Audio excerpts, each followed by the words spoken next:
Now, like I said, I'm going through this very fast, but then I'll come back and I'll cover a lot of stuff. So we got right here. Is that this right? Yeah. So, and to understand this, by January of 1945, the Soviets had taken all this. Yugoslavia liberated themselves from Germany. This will be kind of a consequential in the Cold War. But they were at the gates of Warsaw already. In fact, they're about ready to have another massive offensive to get to right about here. So the first U.S. forces joined British and Free French forces, and the United States would not be ready in large numbers until 1944. It takes a long time to build an army up. The first efforts would be in North Africa. These were French colonies that the Germans and politics and some French soldiers still defended. Actually, the first time American forces met German forces, large numbers of German forces were in Tunisia, and the Americans got robbed. The realization is we're not ready.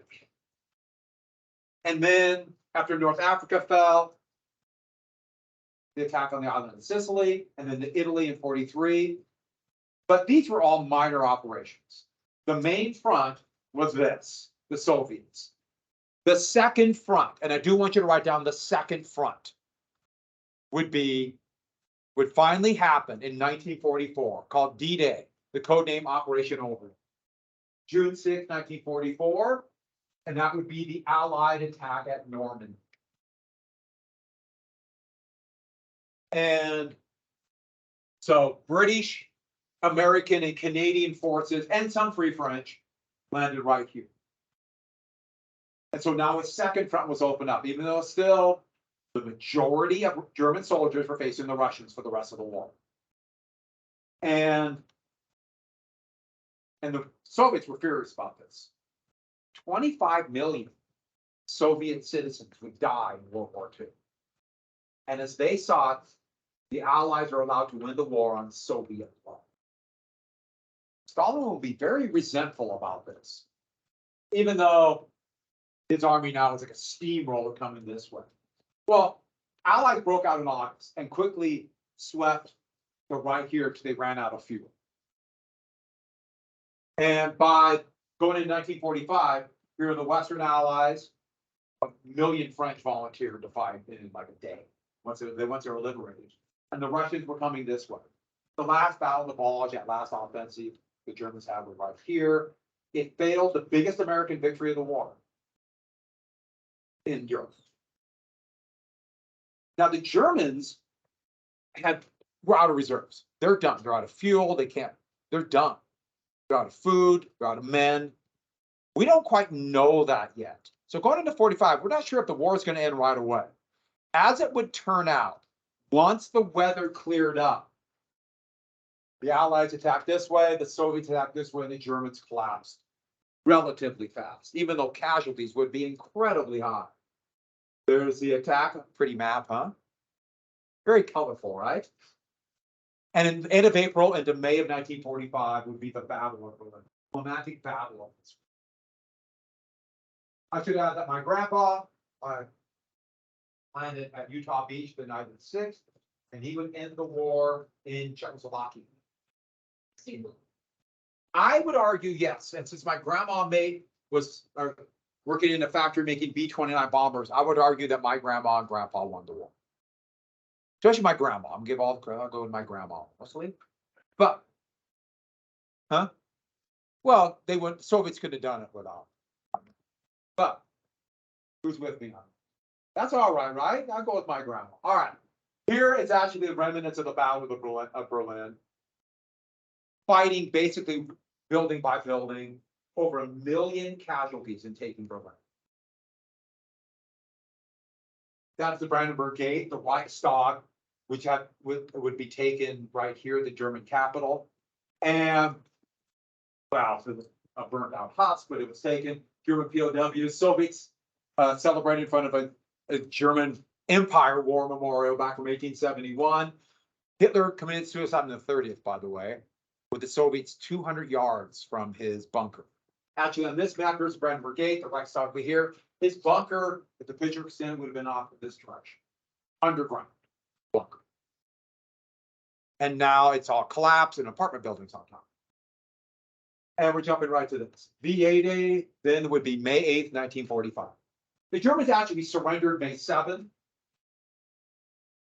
The German government now, under Admiral by the name of Donors, but the Germans surrendered. There's a formal surrender by Field Marshal Keitel, and they unconditionally surrendered, completely surrendered. The Allies decided their fate. Yeah.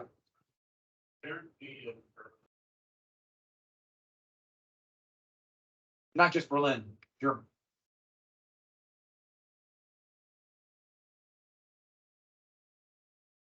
What's that?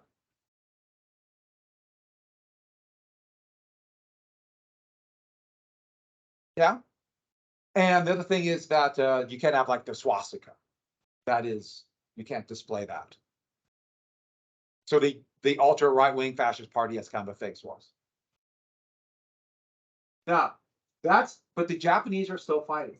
And the United States are stuck with forcing unconditional surrender without conditions. Which made logical sense against Germany, but Japan's a little bit different. Remember, this was a war for empire. And the United States would adopt, as it built up more forces, island hopping. Yes, I'm going very fast. But the United States started attacking Japanese-held islands. First, way down here, horrific battle called an island called Guadalcanal. But eventually what they would do is they would bypass or jump over heavily defended islands and take what they were hoping were lesser defended islands to make for bases for the next defense. Build up supplies, go to the next one. And so they kind of leapfrogged over here and then took some islands in the Marshalls to the Carolinas, then to the Marianas. And the Japanese were actually collapsing much faster than the US thought. But the fighting was incredibly fierce. Remember Bushido? The Japanese would fight to the bitter end without surrender and take so many casualties with them. And so these island fighting would be brutal, bloody affairs where, for example, on Tarawa, just this little tiny atoll right here, 2,500 Japanese soldiers would defend it and 11 surrendered. They fought to the death. And by 45, the United States was taking the Philippines right here. They're advancing. Here's islands they just bypassed. And they're getting closer to the main Japanese islands, but the Japanese are still defending tooth and nail. And the Japanese are in total desperation. Japan's goal by 44, 45 is to hold out and make the war so awful, take so many Americans with them, that the U.S. would negotiate a peace, AKA conditions. Make it so awful. Including, you could see some of these, this is someone prepared for a kamikaze attack. They even had rocket-propelled kamikaze planes. That's a U.S. carrier by a kamikaze pilot. No, the Japanese did not use kamikazes. Pilots are incredibly hard and expensive to train. They didn't want them being killed. But by 44, 45, they're out of oil. Their planet failed miserably. You can't train a pilot without oil. But it's relatively easy to teach someone to take off and steer. Landing's the hard part. For anybody who knows anything about flying, landing. So, unconditional surrender to the Japanese, totally unacceptable. And more Japanese position is coming around to this. Because of Bushido, they want an honorable peace, AKA they want to keep you. And not just the emperor's system. Now, whatever that means, the emperor in charge and the government around the emperor, but they're hoping they can maintain some of the Japanese empire. And that would maintain an honorable peace. But the United States is in the position of unconditional surrender. And after World War II in Europe, no way they were going to allow the Nazis to remain in power. And so the thought was that many Americans, the Americans, they can't allow the emperor to be in power. And they must stop Japanese aggression. That's been going on since 1931. And so the example of the last Japanese strategy is best shown by two of the last islands. One is called Iwo Jima, a little tiny island that less smaller than Helena Valley. Right here. Basically, all it is it's volcanic ash, airfields, and a volcano. See the volcano? Those are Marines going towards it. Over 21,000 Japanese defenders are on it. And the Japanese plan is fight to the death. Dig into the mountain, dig into the volcanic ash, and fight to the bitter end. And take as many Americans as possible. So the United States realized it's not worth it. Think about what the Japanese are thinking. We're going to convince the Americans. Japanese are thinking that we'll never surrender. Therefore, if you try to attack Japan, we will take down hundreds of thousands. Negotiate. The fighting on this island would be a nightmare. Almost all 21,000 Japanese defenders would have to be killed to take this island. 7,000 Marines and sailors would die taking this island. Now, casualties, killed, wounded, and missing. The casualties were about 4 times that number. And those who went to this fighting would go through hell like we can't imagine. They thought it would fall in about a week or less than a week because the island's tiny. It took over 2 weeks of intense fighting. Every single cubbyhole on Mount Suribachi had to be taken. Here's it huddled down, Marines huddled down in the volcanic ash, and which was hot. It was still steaming because of the volcano. And there was nothing on it because the US had bombarded it for days. At Mount Suribachi, that's what it looks like today. All of you probably seen this picture. This is the second flag that Marines put up. They got a bigger flag and put it up to cheers down to Marines in the valley, but that still had 8 more days of fighting to go. And the mountain wasn't totally cleared off.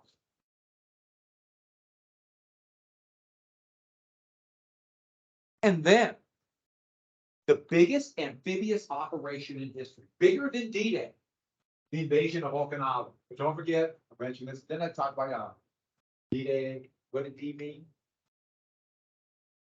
Did I talk about? Oh, I didn't talk about that. D-Day, everyone talks about D-Day as June 6th. What does the D stand for? Day. Yeah, it's just simply emphasizing that's the day of the invasion. Every invasion was a D. Every single one. But everybody recalls now D-Day, June 6th, 1944. What hour did they land on?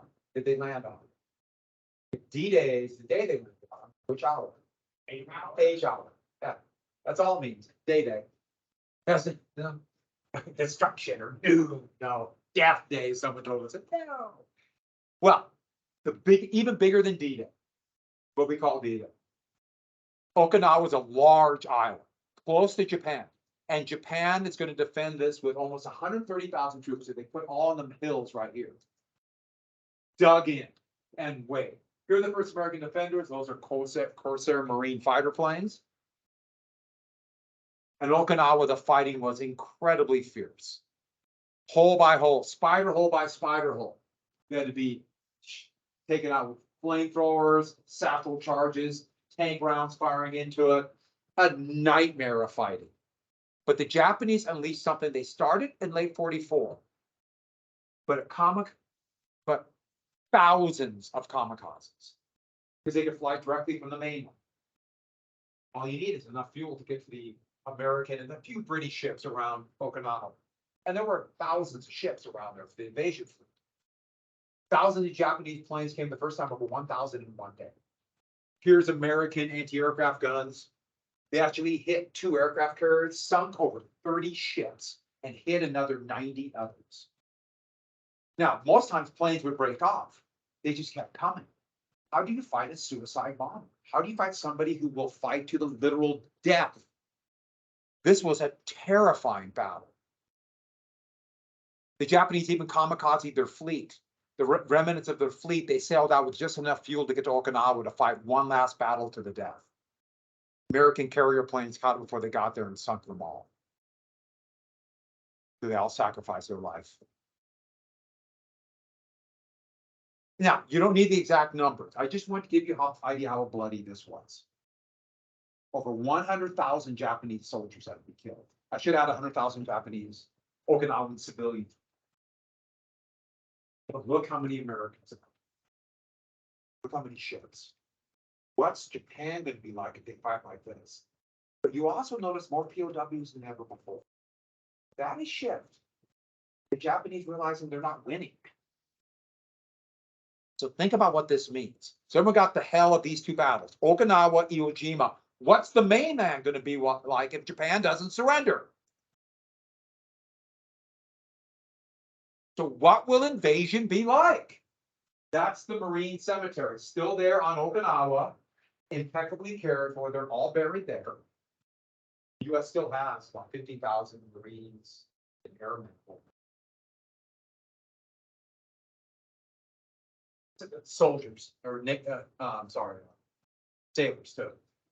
And what's the invasion going to be like? We're going to fight this. What is it going to be like? How is Japan ever going to surrender? This battle ended after VE Day.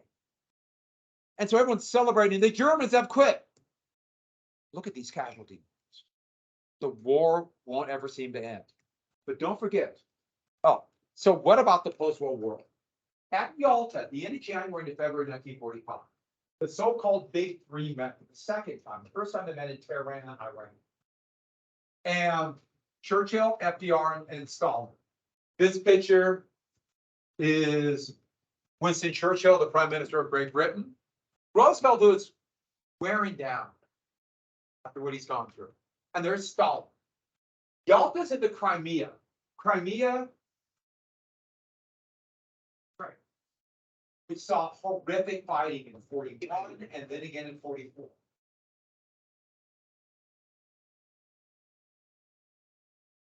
Yeah. The vast majority of the population are ethnic Russians. That's what which is true. It was populated by Catherine the Great. Hey, all kinds of story time. But you're exactly right. And with that, and Stalin ordered the meeting there. Stalin kind of came in there as the victor. It's hard to deny that. And Roosevelt came in after his fourth election win. Churchill was seen more and more as a minor player. Britain, relative power now was much smaller than the United States and the Soviet Union. Much smaller. Britain really hasn't gotten over that. And now Britain's in like free fall. But anyways, and now this is not the war, winning the war. This is what's going to come after the war. They know the war is going to end fairly soon. So let's get to a few things. First off, they're going to create a United Nations. So remember that League of Nations? We're going to the United Nations. Now, the United Nations, the main decisions of the United Nations, it's called the Security Council. Still meets today. 11 members, then now it's 15 members, but 5 permanent members, all with a veto. And these are the 5 great powers to this day are permanent. The 10 others rotate. Which is kind of something, you know, Japan's not on there, Brazil, Germany. But anyways, so US, United Kingdom, France, Soviet Union, and then as a balancing act, they took the very weak government of China. So those 5 powers are still on there, and each of them have a veto. Why? To avoid the problems of, remember Article 10 from the League of Nations. How the treaty was not ratified. Remember that League of Nations? You guys wrote a DBQ on it. Wasn't that fun? But you remember this bad, the whole thing about collective security being forced into war? And so the Security Council makes all the big decisions. But any one of these 5 can veto that, and they're veto it, so not be forced into war.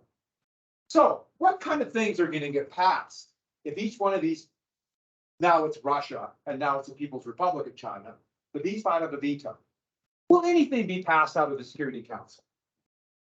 Nothing of any consequence is ever passed out of the Security Council. Did everyone hear what I said? Nothing. The UN is relatively weak, and the General Assembly of all countries has no power. It's the Security Council. So, for example, a pure act of aggression, Russia invaded Ukraine. UN can do nothing, can't even, because Russia will veto anything this year.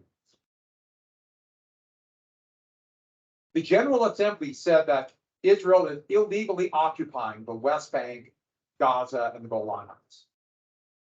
But the US vetoes anything to stop that in the security Council.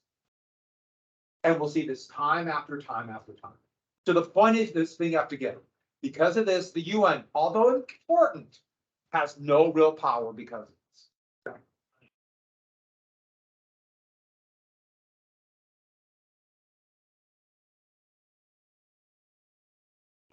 No, because they would veto.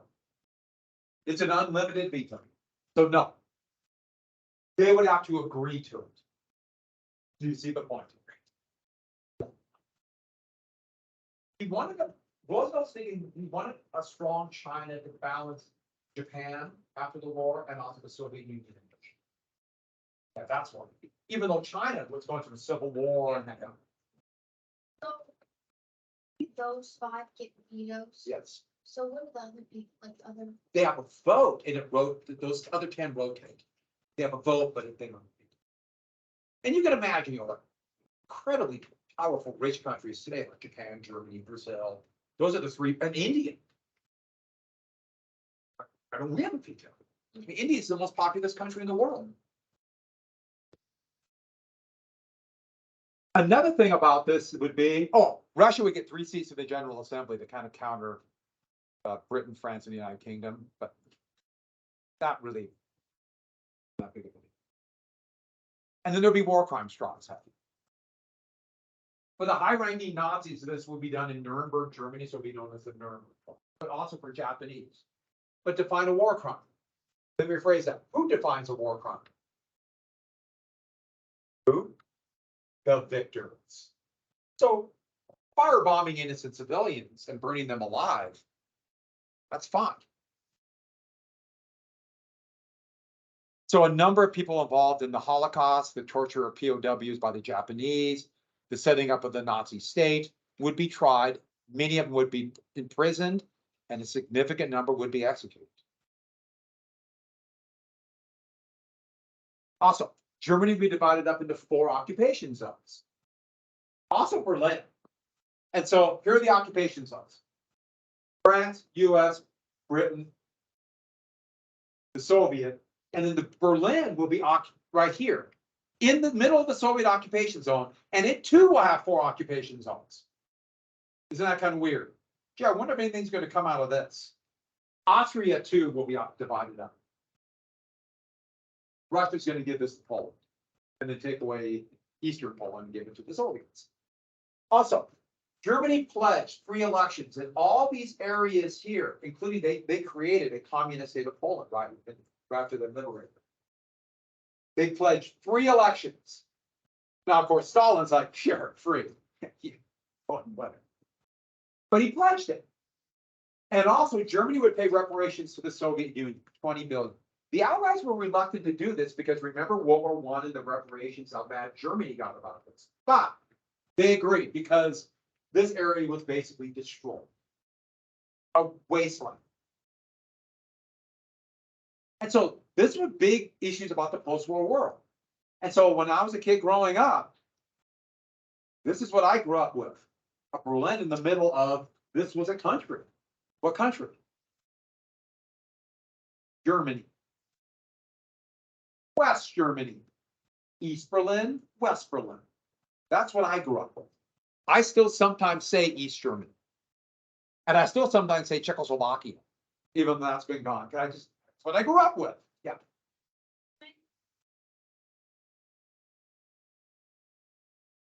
With reparations, it goes to the country they pay it to, and they decide. The government decides. So government decides what to. Yep. And usually what happens is it goes to pay off their debts. So, and then the biggie. The Soviets remained neutral in the Pacific War, but they agreed to attack Japan 3 months after the edict. They were promised land, like part of an island, like right here, maybe bits of Manchuria, and don't know what it could be. Maybe an occupation zone of Japan. Maybe an occupation zone in Formosa, which is today Thailand. I mean, it was unclear. Here's what it looked like in February 1945. And the Japanese still held all this land. And FDR is thinking, we need the Soviet help. We got to knock Japan out. We got to save Americans' lives. And Stalin's like, okay, but I get something in return. So this is set up at Yalta. Now, after the war, many people are going to believe that an ailing FDR was tricked and manipulated by Stalin. That's not really true. FDR was still very sharp, even though he was fading. But he was kind of in a bad position. Stalin and his army of 15 million men had destroyed the German army. What are we really going to do? We're going to order Stalin to do stuff? No. And there's really not a lot. Come up with the best agreement. But after the war, a growing conservative movement right here, that this appeased the Soviets. Yalta was appeasing, like it was Soviet aggression, even though in reality, it was the three powers that did the most to defeat Nazi Germany. Even though there's problems with everybody, but the Soviet Union was a monstrous state in many ways. And this was like Stalin taking all the chips. What conference in 1938 became equal to appeasement? Munich. So they started saying it's another Munich. It's another Munich. It's another Munich. You can imagine the problem with another Munich. The next president will have to deal with this. They should have. We should have forced the Soviets to leave and allow them free elections, which couldn't. No, not the Red Army was awesome. I don't mean like great. I mean awesome as in awe-inspiring. Had a lot of problems, but wow. And we know, we know what the Soviets did to the German army that the United States could not have done. At least that's what we thought. Probably true. And don't forget, FDR died before VE did. Had a brain aneurysm, died twice, just shockingly fast. And this was a shock. Remember, he had been president since 1933.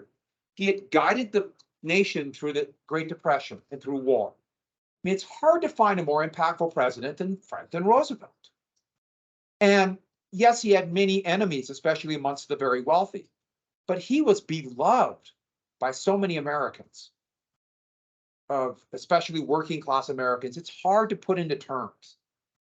And the vice president was kind of forced upon him. Of course, Roosevelt was acting like I think most people are. He'll never die. So who cares? Was a Southern Democrat by the name of Harry Truman. It was his third vice president. A much more New Deal. Well, he was a pretty big New Dealer, but even more, Henry Wallace was kind of pushed out. And Roosevelt was totally, or Truman was totally under him. He was also had this desperation to look tough, partially because the vice president coming in has got to make a name for himself. And Truman, I know this sounds horrible, but because of his glasses as a little kid, he was picked on all the time, and he couldn't play with other kids because he had glasses. Now, I know glasses, you might think, well, yes, you can. But glasses back then would shatter if you just touched them. So, and they're really expensive. So he couldn't play. He really felt like he had to be tough. Yeah.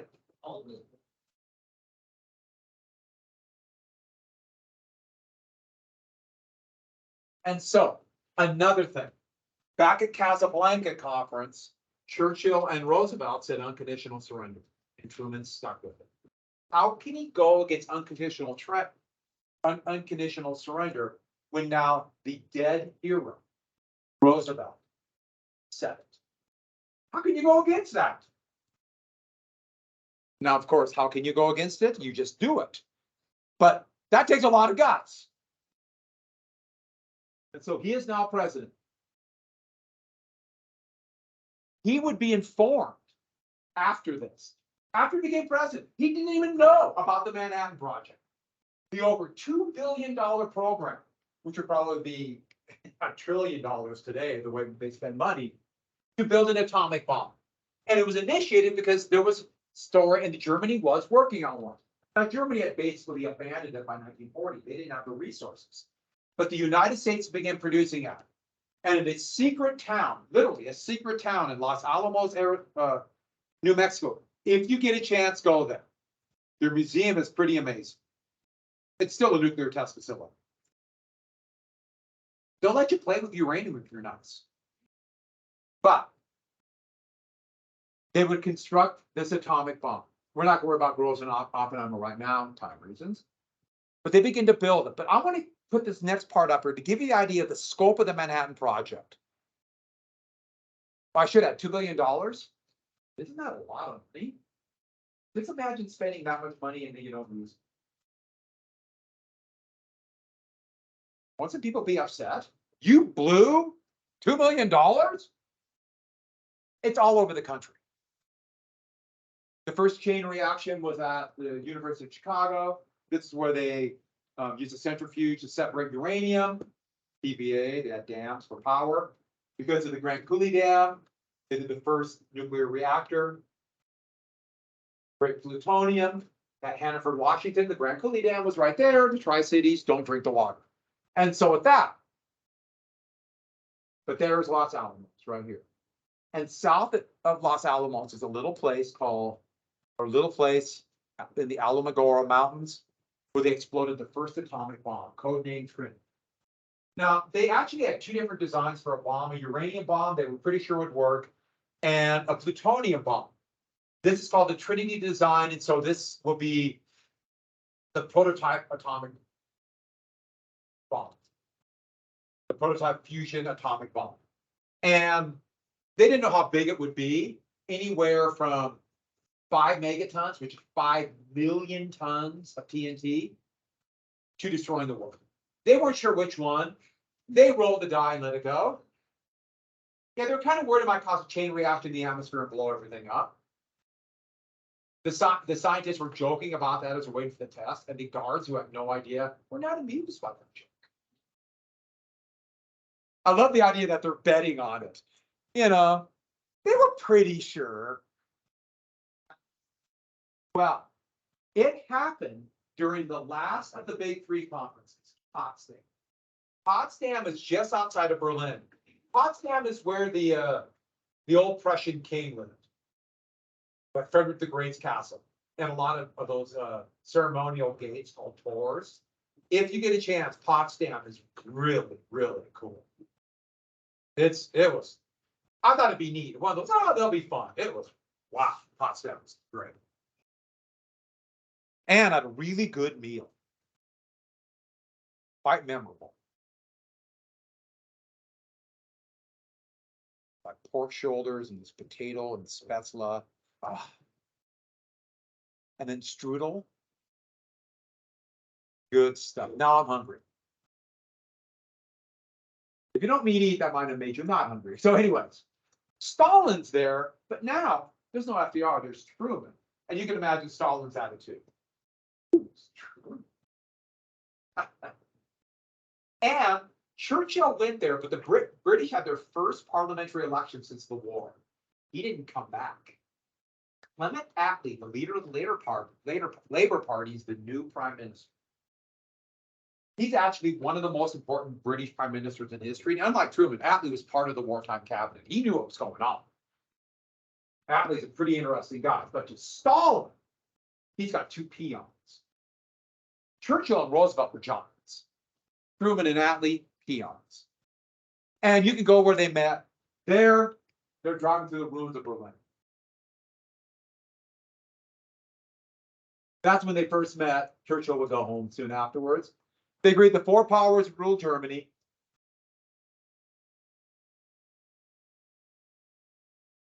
They also issued what's called the Potsdam Declaration, but it's from the US and the UK. The Soviets are still neutral.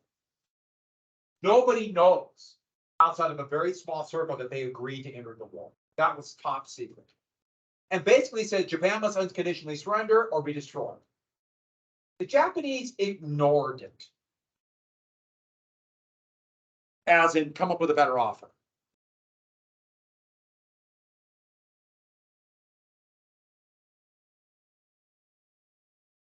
If you go there, it's a resort, it's all, now it's a, all these tourists go there, it's really pretty neat.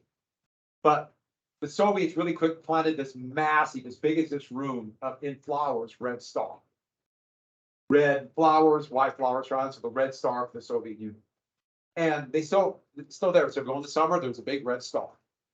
I just find that hilarious, they would quick plant these plans, yeah. They also built a massive war memorial in the British occupation zone. Soviets were, I love the Soviets. No, you don't. So, but also you could argue this is the beginning of the Cold War. Stop right there, and I'll finish up that last little bit tomorrow. Oh, one more story I'll tell you before the bell rang. Truman found out about Trinity. And he was overjoyed. And guess who the first person was he wanted to tell? Stalin. I have a bomb that could destroy a city. He wanted Stalin to do what? Ah! What did Stalin do? Good. What's he used? Truman was so mad. Remember, I'll finish the rest of the story tomorrow. Are you excited? This is like a crossover with special topics. I know it's weird. I'll just jump right into special topics. But you gotta know this stuff. See you tomorrow. Yeah. See everyone tomorrow. So exciting. See you tomorrow. Goodbye, goodbye, good luck.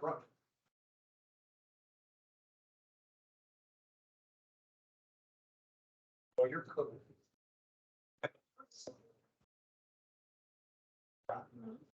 Okay, that's not a massive. Didn't it go from a draw?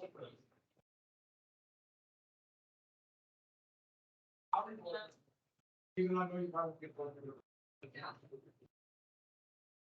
It's smart, track me turn into 5. Were you able to finish? I got a bit. I got a box from her.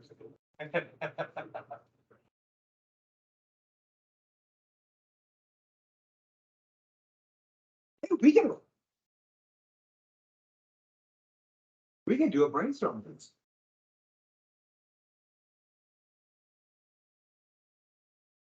Isn't that exciting? Just practice. I'll give you a few points, but it's practice. You gotta practice.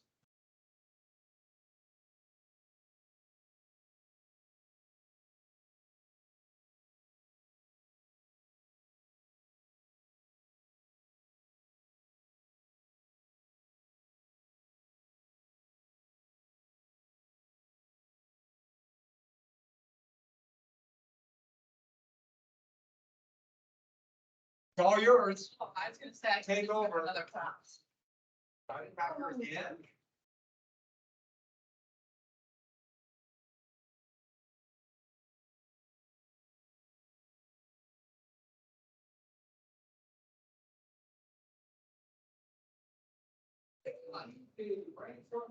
forgot about the brainstorm list. Causation. Gonna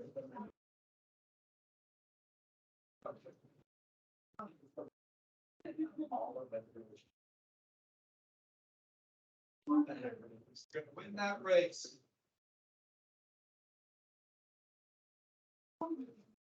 So, waiting for a message from my.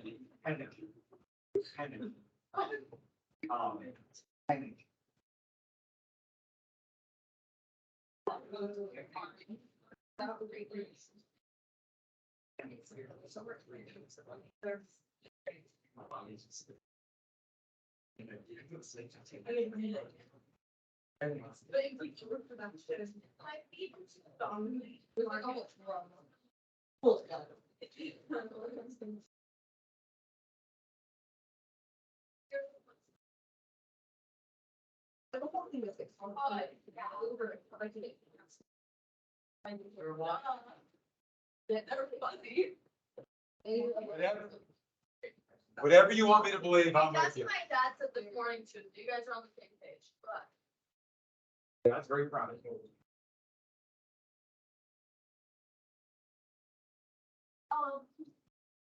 Something. You want me to see that? Everybody, take a sheet of paper out, number on the side of the paper, 1 to 15, in order. Numerical order. I know your tricks. I know your tricks. Wait, Bounty? Bullshit.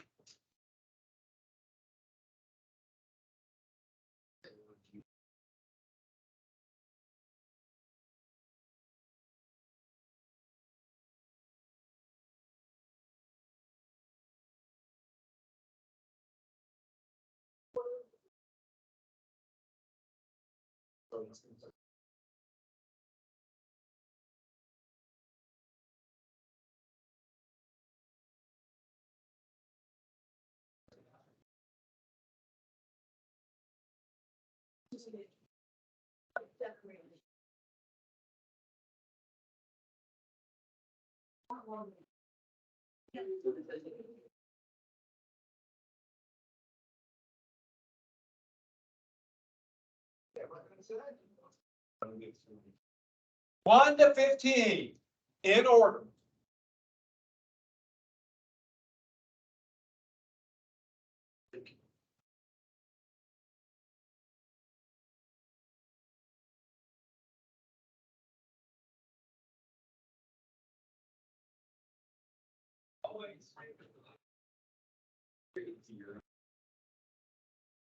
Where'd you make it?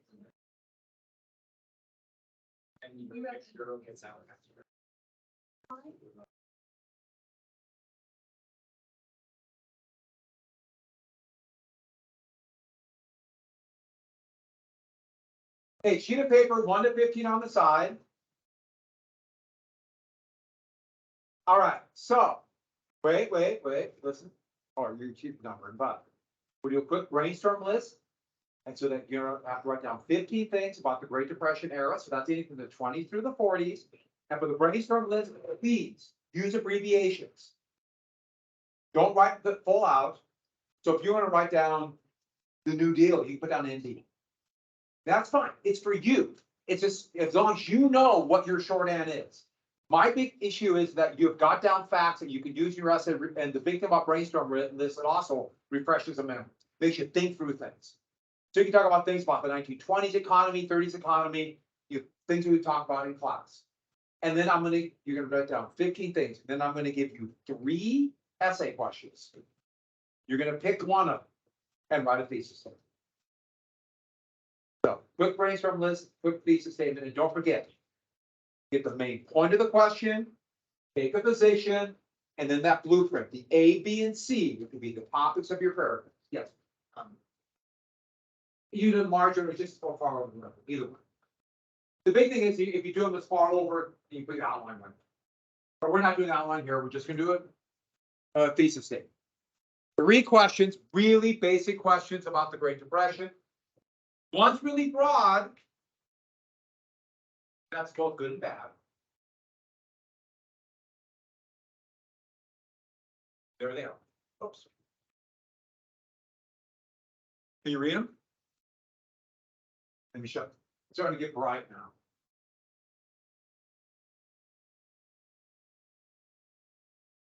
Now, the brainstorm list will be the same for all 3. Okay, go.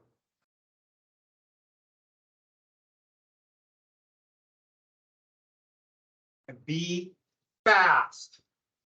This is less than 5 minutes. You want to be done with this.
Don't forget, like, for blueprint presidents.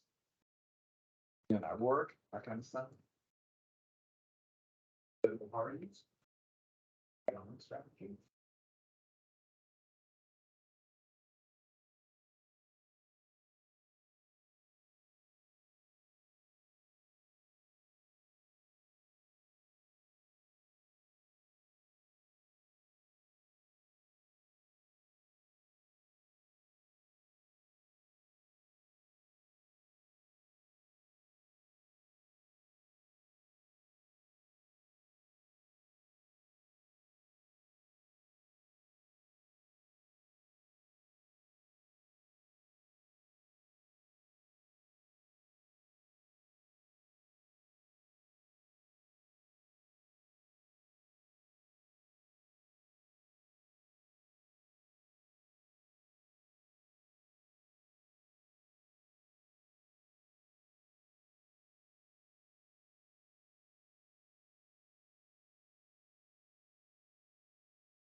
These would be good questions.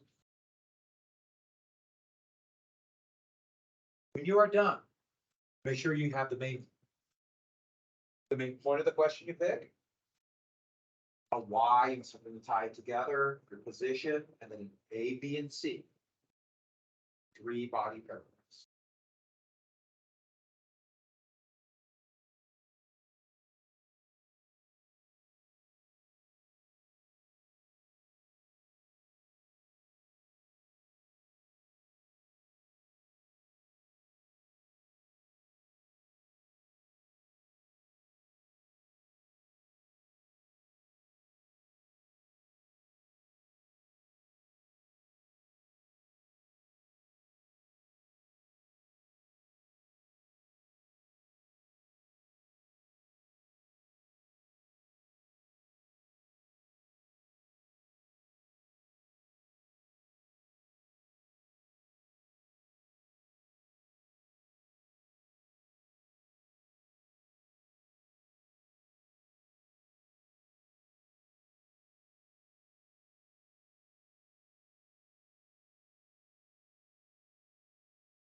Okay, you should be finishing up.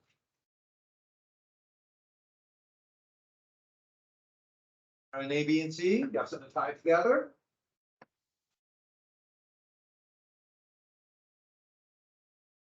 Three good topics for your essay.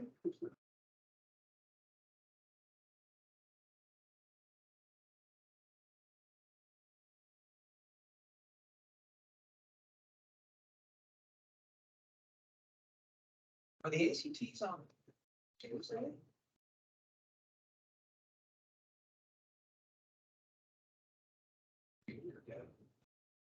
You got.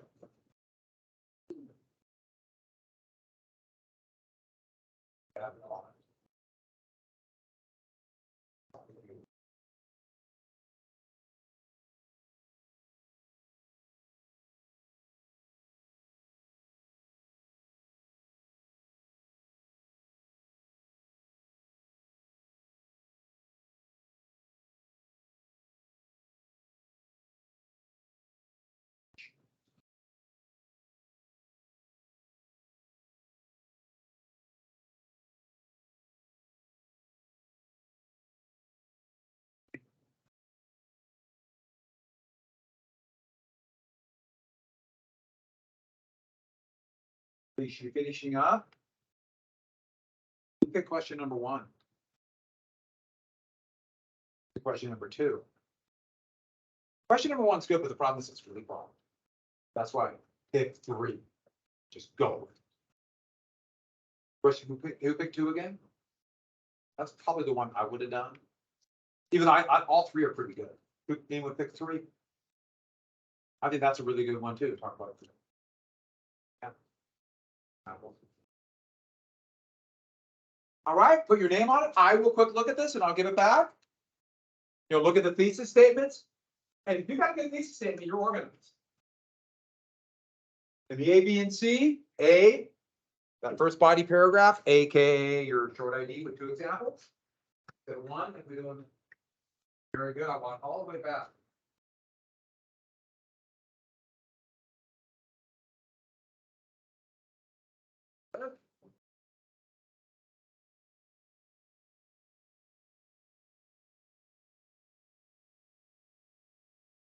Like only 15 things. 15, I know it's an arbitrary number. I did it because. Good. Good. Finishing. All right, looks good.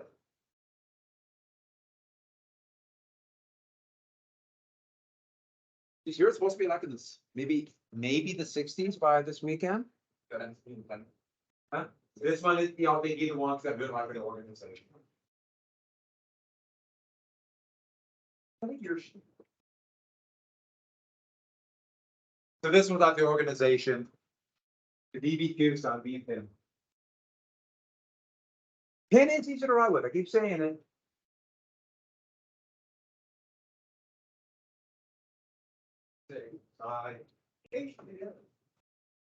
I know, I find it hard to believe myself. All right, so on Friday, you are taking the DBQ. You are taking the DBQ, and this is what we're doing on Friday. You're not getting the documents till you walk in. And I'll give you, it's going to be on the decision to drop the atomic bomb. Did everyone hear what I said? It's the decision to drop the atomic bomb. And you'll get a statement, take a position on the statement. That'll be your why, your position on the statement. So I'll have a stack of it in. Here, you grab it, sit down, and go. And you have to do like you're organizing an essay. And so, as concise as you can be, so use abbreviations as quick as possible. Do a quick organization. Quick brainstorm. You need about 10 things for this. Everyone got that?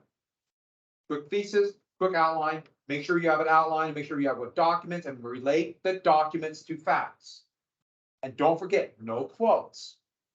One time a 5-word quote, but other than that, your words showing how you're relating it to what you know and reinforcing your thesis. Got that? Everyone look at, go through. Don't forget context in that first opening paragraph. Background material. Now, context, a couple things. First off, think about it. If it's about the decision to drop the atomic bomb, a heck of a lot of things happened in the war before the atomic bomb, like the E-Day, all the way back to Pearl Harbor, the Bataan Death March, island fighting. A lot of stuff happened. That's context. Some things you don't use in your body paragraphs in your brainstorm list. I'm acting like I'm pointing to a brainstorm list. So things on a brainstorm list, that could be your context. But here's the difference on this essay. You got to sit down and then you go. You have to do all that. You're going to organize a 5-paragraph essay. Everyone got that? You're going to write a thesis for a 5-paragraph essay. You're going to write your opening paragraph like it's a 5-paragraph essay. But you're only going to write 2 body paragraphs. Only 2 body paragraphs. You pick 2. Everyone got that? That's for time reasons. I want to make sure everyone gets done in the time we have in class. 2. So instead of 6 documents, you need 4. Instead of 3 without additional analysis, they call half. You don't need 3, you need 2. Good on that? Everyone got that? Any questions on that? So a little bit less writing. If you have to skip on a paragraph, you'll skip on the closing where you kind of restate the thesis, a little more context. But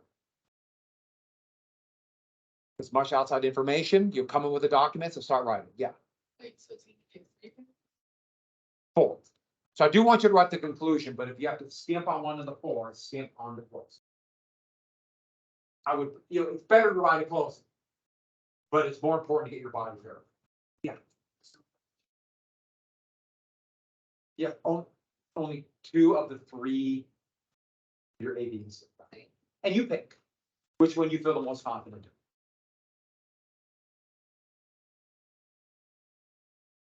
in. Any questions on that?